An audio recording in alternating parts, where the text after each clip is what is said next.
పగలు ప్రతీకారాలు ఏమన్నా ఉంటే తర్వాత చూసుకుందాం గానీ, జనాల ప్రాణాలే మనకు ముఖ్యం అనుకున్నోళ్ళే అస్సలైన లీడర్లు. అగో గసొంటి లీడర్లే గదా! బండి సంజయ్, కేటీఆర్‌లు.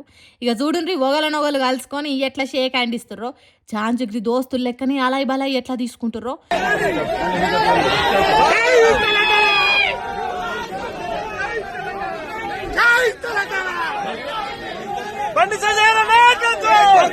చూస్తందుకు 2 కళ్ళు జాలతలేవులే. మరి ఫోన్ ట్యాపింగ్ ముచ్చట్ల మీద పొట్టు పొట్టు తిట్టుకున్నది వీళ్ళేనా? ఇట్లా కలుసుకుంటే ఎట్లా నమ్ముతారు చెప్పుండ్రి. అందుకే కార్యకర్తలు కూడా జరసేపు షాకింగ్లనే మునిగి తేలిండ్రు. ఆ ఆనందం ఆపుకోలేకని గిట్లా జేజేలు కొట్టి ఎగిరి గంతేశారు. మరి ఎందుకు కలిసిరనంటే ఇప్పుడు వరదలు వచ్చి పబ్లిక్ ప్రాణాలు కాపాడుకోనికి తిప్పలు పడుతురు కదా. హాగో జనాల కోసమే వచ్చిర్రు వీళ్ళిద్దరు. మనకు రాజకీయాలు ఉంటే తర్వాత చూసుకుందాం కానీ పబ్లిక్ ప్రాణాలతో రాజకీయాలు వద్దనుకొని రాజీవడి ఇట్లిద్దరు వచ్చిండ్రట. మరి ఇది చూసైనా అధికార పార్టీలకు జరంత బుద్ధొచ్చి ఆ పనికి మాలిన రాజకీయాలు పక్కకు పెడితే బాగుండని మాట్లాడుతుండ్రు ఇప్పుడు తెలంగాణ పబ్లిక్ అంతా. మరి ఏం జరుగుతుందేమో పోన్రి.